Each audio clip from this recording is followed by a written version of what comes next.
सभी लोग हैरत में थे कि कालिंदी गौशाला को ऐसा क्या हुआ कि क्यों कालिंदी गौशाला टूट गई। तो कालिंदी गौशाला जो बनी थी वो बनी थी, हमने जो कसाईयों से गाय बचाई थी उस गाय से हमने स्टार्टिंग की थी। गाय को कालिंदी नाम की हमने गाय वहाँ पे बचाई थी। हमने कालिंदी नाम उस गाय का बाद में रखा था। और जिस जगह पे हमने बनाई थी सराय काले खां के पास ये जगह है, यमुना जी के किनारे जगह है। तो जब हम इसको बना रहे थे तो वहीं के लोकल लोग जो वहाँ पे रहते हैं उन्हीं की ये जगह थी। काले खां के कुछ प्रमुख लोग हैं, उन्हीं की वो जगह थी, खेती की ज़मीन थी। उन्हीं के लोगों के सहयोग से उन्होंने ही कहा था कि हाँ ज़मीन हमारी है, आप यूज़ कर सकते हो। तो उन सबके सहयोग से, सब लोगों के रज़ामंदी से वहाँ पे गौशाला शुरू की गई थी। और ऐसा नहीं कि बहुत बड़ी ज़मीन हमें मिली थी, हमने बहुत बंजर ज़मीन, एक ना यमुना जी के किनारे टीले बड़े होते हैं, मतलब टीला जब मैं कह रहा हूँ तो आपको लगेगा छोटा मोटा टीला, बड़े बड़े टीले थे मतलब मिट्टी के। तो हमने बड़े से टीले के ऊपर हमने जंगल को पूरा काट के, और बहुत गहरे गहरे गड्ढे थे उसमें, तो इतना बड़ा गड्ढा कि पूरी गाड़ी चली जाए पूरा। तो उस सब गड्ढों को भरा हमने, और काफ़ी टाइम लगा, यानी कि हमें 4-5 साल तक तो हम इसको बिल्ड करने में अच्छे से इसी में निकल गए, ज़मीन को समतल करने में। और धीरे धीरे गांव वाले आए, उन्होंने मदद करी, कुछ गाय आई, लोग ज़बरदस्ती छोड़ गए, कोई हमने सड़क से दुर्घटना में गाय बचाई। ज़्यादातर ऐसी गाय थी जो हमने रेस्क्यू की हुई थी। तो ऐसी गायों को धीरे धीरे बचाना शुरू करा और एक गौशाला का पूरा रूप दिया गया। फिर हमने वहाँ परिक्रमा का मार्ग बनाया कि पूजन करना है गाय का, सिर्फ रक्षा ही नहीं करनी, बचा के बाकी गौशालों की तरह ऐसा नहीं करना कि गाय बचा ली फिर एक बाड़े में डाल दी, जानवर की तरह हम उसको नहीं रखना चाह रहे थे। हमारा यह था कि गाय को एक पूजन अच्छे से किया जा सके।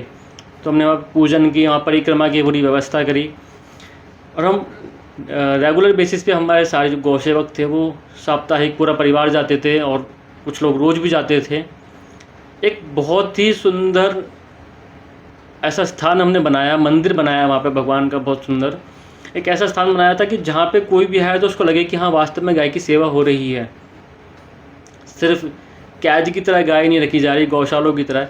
तो एक आदर्श गौशाला का हमने इसको रूप दिया था, और ये सबके सहयोग से ही हुआ था। सब बाद में लोगों ने कहा कि हमने मना किया था, मत बनाओ, ज़मीन है, घेरी हुई ज़मीन है। घेरी हुई ज़मीन नहीं थी, सबके सहयोग से थी ये।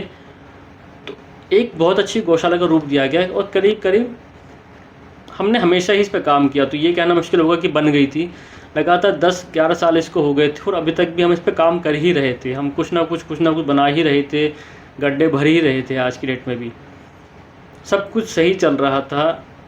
अचानक पता नहीं क्या सरकारी तंत्र को लगता है कि एक प्रोजेक्ट लेकर आए। प्रोजेक्ट बताता हूँ पहले क्या प्रोजेक्ट था।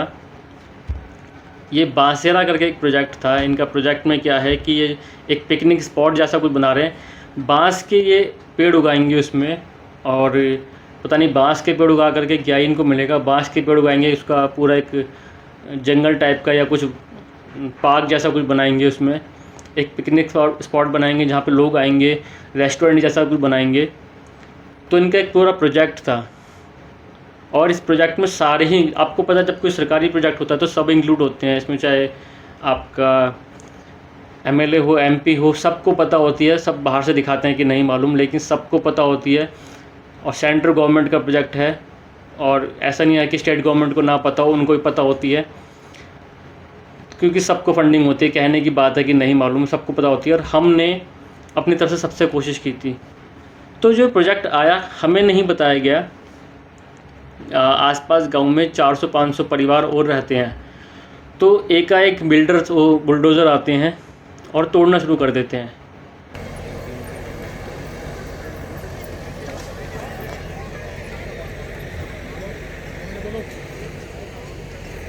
एक घंटा लगेगा मेरे को। बिना किसी नोटिस के, या मैं बता रहा हूँ बिना किसी नोटिस के उन्होंने तोड़ना स्टार्ट कर दिया।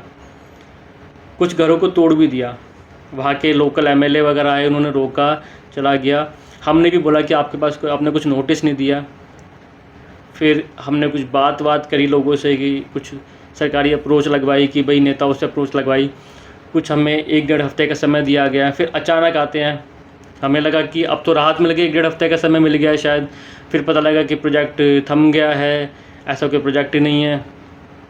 बहुत टाइम चलता रहा, हमारे साथ टालम टोली से चलती रही कि अब ठीक है, अब कुछ नहीं है। फिर अचानक शनिवार को ये लोग एक नोटिस लगा के जाते हैं कि 1 दिन का समय दिया गया, यानी कि रविवार को खाली कर दो, सोमवार को तोड़ने आएंगे। अब आप लगा सकते हैं रविवार को कुछ लोगों ने कहा कि आपको टाइम दिया गया था। भाई हमें टाइम नहीं दिया गया था, हमें कोई नोटिस नहीं दिया गया था। पहले आते थे, तोड़ने की धमकी देते थे, चले जाते थे। लीगली कोई तोड़ने का वो नहीं था इनका। तो देखा जाए तो लीगली इन्होंने हमें सिर्फ 1 दिन का नोटिस दिया था। शनिवार को नोटिस लगाया शाम को। रविवार को हम लोग गए, जितना हो सकता था हमने कोशिश करी, खाली करा। बारिश का दिन था पूरा, तो इतनी बड़ी गौशाला खाली करना एक दिन में मुश्किल है बहुत। फिर भी जितना हो सकता था हमने सामान समेटा और सोमवार को उन्होंने बुलडोज़र चला दिया, बिना कुछ सुने, बिना कुछ, कोई इनके अंदर वो नहीं थे कि गायों को क्या होगा। ये ज़ॉम्बीज़ की तरह थे कि मर चुके हैं, बस लाशें चल रही हैं, इनको बस ऑर्डर है तो ऑर्डर फॉलो करना है। अपनी तरफ से ये भी नहीं है कि चलो गायों को समय दे दो थोड़ा साइड करने का, यार ये पानी पियेंगे दोपहर को, क्या रहेंगे, कुछ नहीं। हिंदुत्व तो बहुत दूर की बात है, गाय की रक्षा, मानवता नाम की चीज़ भी नहीं दिखा रहे थे, बस तोड़ दो। तो ये तो क्या ही बोला जाए इस चीज़ में, मतलब बिक चुके हैं। सरकार भी पूरी बस हाथों हाथ कंपनियों के हाथों बिकी हुई है कि भाई प्रोजेक्ट लेके आना है, प्लांट्स बनाने हैं, ना कानून व्यवस्था ना कुछ। और कुछ लोगों का कहना था कि भाई कानून है, आप लोगों ने घेरी हुई ज़मीन थी। तो कानून ये भी है कि अगर आप किसी को उजाड़ देते हो, अगर आप किसी, वहाँ पे 400 परिवार उजाड़ दिए, अगर आप किसी परिवार को उजाड़ते हो तो आपको उसको दूसरी जगह देनी है। केजरीवाल का ही वो है कि हर व्यक्ति को घर होना चाहिए, कोई झोपड़ी में नहीं रहेगा, उसको घर दिया जाएगा, कोई सड़कों पर नहीं रहेगा, ऐसे प्रोजेक्ट्स हैं। लेकिन कोई सुनवाई नहीं हुई। मैंने खुद न्यूज़ रिपोर्टर्स को कॉल करा, मैंने खुद NGO से कांटेक्ट करा, लेकिन कोई सामने नहीं आया। हमने इतनी बड़ी बड़ी जगह अप्रोच लगवाया, मैं नाम नहीं लेना चाह रहा, लेकिन यकीनन हमने बहुत ऊपर तक बात करी। सब ने दिखाया ऐसे कि बहुत हेल्प करेंगे और कुछ नहीं होगा, गौशाला को टूटने नहीं देंगे, गौशाला कैसे टूट जाएगी, ऐसे थोड़ी निकाल देंगे। लेकिन अंततः कुछ भी नहीं हो पाया और गौशाला तोड़ दी गई। इसमें सीधे सीधे जिम्मेदार मोदी सरकार है, उनका प्लांट था, उनका प्रोजेक्ट था। उसके नीचे सब कैटेगरीज में, चाहे वो LG आते हैं, चाहे उसके बाद हमारे सांसद महोदय जो गौतम गंभीर हैं वो आते हैं, उसके बाद केजरीवाल सरकार भी इसमें मिली हुई है। मैं सबके नाम लूँगा क्योंकि MLA का इसमें प्रॉपर है, क्योंकि ऐसा नहीं होता कि कोई प्रोजेक्ट आता है तो उनको नहीं मालूम होता, सबको मालूम होता है। और सब ने ऐसा दिखावा करा। सांसद के ऑफिस हम खुद गए, वैसा दिखाया गया कि पता नहीं कितने ही हिंदुत्ववादी हैं, कितने गौरक्षक हैं, कितने सेवक हैं।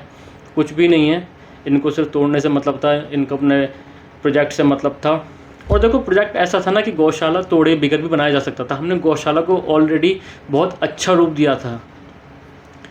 आप इतने पुराने लगाए हुए पेड़, जो इतनी हमने जो औषधियाँ लगाई, इतने पुराने पुराने पेड़ लगाए, पीपल के पेड़, इतने बांस के हमने खुद पेड़ लगाए थे, आप उनको तोड़ के फिर नया बनाओगे, उसको नई जगह नई हमें बनाने हैं, किसको दिखा रहे हो? आप सिर्फ दिखाना चाह रहे हो फंडिंग की, आपके इतने का हमने बांस का पेड़ खरीदा, इतने का लगाया। आप गौशाला के साथ भी रख सकते थे उसको, गौशाला भी एक उसका रूप बन सकती थी, वहाँ साइड से प्रोजेक्ट निकल सकता था, कोई तोड़ने का मतलब नहीं था। तो इन चीज़ों से साफ दिखता है ये जो सरकारी तंत्र है, ये जो दिखावा करते हैं हिंदुत्व का, गाय की सेवा का, वास्तव में ऐसा कुछ भी नहीं है। ना कोई फंडिंग करते हैं गौशालाओं को, ये सिर्फ हिंदुत्व के नाम पे, गायों के नाम पे इनको वोट मांगने आते हैं और आएंगे गौशालाओं में जी हुजूरी करेंगे और दिखावा करेंगे। इनको ये भी नहीं पता गाय की सेवा एग्जैक्टली करते कैसे हैं। अब बात करते हैं अभी हम लोग क्या कर रहे हैं। देखो हमारे पास करते करते 50 के आसपास गाय हो गई थी, तो हमने एकदम, हमें जल्दीबाजी में हमने भेजना पड़ा। तो कुछ गाय हमने DND के पास, नोएडा DND के पास एक गौशाला है, वहाँ भिजवाई। कुछ गाय हमने पलवल में एक गौशाला है, वहाँ भिजवाई। कुछ हमारा जो सामान था वो हमने बाकी गौशालाओं को दिया ताकि वहाँ मदद हो सके। कुछ हमने नंदी सेवा ट्रस्ट है नोएडा सेक्टर में, ग्रेटर नोएडा में, वहाँ भिजवाया कुछ गौशाला गायों को हमने। तो ऐसे करके हमने अपनी अपनी गायों को अलग अलग जगह भिजवाया। कुछ जगह बहुत अच्छी सेवा हो रही है। जैसे पलवल की बात करें तो वहाँ 2200 गाय हैं। हम वहाँ गए भी थे। मैं आपको एक वीडियो अपलोड करके बताऊंगा कि वहाँ पे स्थिति क्या है, वहाँ पे क्या गाय की सेवा किस तरीके से की जा रही है। वो लोग भी अपनी तरफ से पूरी कोशिश कर रहे हैं, लेकिन 2200 गायों का संचालन करना, पालना आसान काम नहीं है। वो लोग अपनी तरफ से पूरी मदद कर रहे हैं। हमने भी जितना हो सका वहाँ मदद करी। दूसरी जगह DND के पास एक गौशाला है। शुरू में हमें लगा कि बहुत अच्छी गौशाला है, खाली थी और अच्छे से सेवा की जाएगी, लेकिन वही ढाक के 3 पात, मतलब दिखा कुछ मिला कुछ। वहाँ पे जाते ही हमारी एक गाय, अभी शायद 1.5 हफ्ते पहले हमारी एक गाय मरी, जो पहले काफ़ी ठीक थी। और देखो, सिर्फ गाय को आप चारा पानी दे दोगे ऐसे नहीं होता, सेवा ज़रूरी होती है। और हमारी टीम रोज़ जाती है, हमारे जो वॉलंटियर्स हैं, जो हमारे लोग हैं, सेवक हैं, गौ सेवक, रोज़ जाते हैं, रोज़ सेवा करते हैं वहाँ पे अपनी गायों की, बाकी गायों की। लेकिन वहाँ बहुत बेकदरी हो रही है गायों की। गौशाला का नाम वगैरह मैं मेंशन कर दूंगा। DND के पास जो गौशाला है, बहुत ही बेकदरी। जब मैं कहता हूँ बहुत बेकदरी, तो पता लगा कि टेम्पो से गाय लेके आते हैं और वो एकदम पलट देते हैं। मैं ज़्यादा सिर्फ नहीं बताना चाह रहा गाय के गौशाला के बारे में, क्योंकि लोगों को लगता है कि सारी गौशाला ऐसी होती है। कुछ एक गौशाला ऐसी होती हैं, सारी ऐसी नहीं होती हैं। जैसे ग्रेटर नोएडा में एक गौशाला हमें मिली, नंदी सेवा ट्रस्ट। वहाँ पे वो पूरा अपना जीवन दे चुके हैं इसके लिए, और वो रोज़ रेस्क्यू करते हैं, रोज़ बचाते हैं। पूरे मतलब 24 घंटे उन्होंने अपने से इसी काम में दे रखे हैं। उनके काफ़ी, मैंने जब समझा तो पता लगा कि ये तो बहुत अच्छे लेवल पे, अच्छे ईमानदारी से लगे हुए हैं। तो इसीलिए मैं ज़्यादा गाय गौशाला की बताना नहीं चाह रहा कि ऐसी बेकदरी है, वो अलग वीडियो में बात कर लेंगे। तो अभी स्थिति है कि हम सभी जगह जा रहे हैं। हम ग्रेटर नोएडा भी जा रहे हैं, वहाँ पे भी गायों को देख रहे हैं। हम DND भी रोज़ जाते हैं अपनी गायों को देखने के लिए। हम पलवल भी गए, और अभी हमारा प्रयास यह है कि हम कोई सही सी ज़मीन देख करके वहाँ पे अपनी गायों को बचा सकें और उनकी सेवा की जा सके दोबारा से।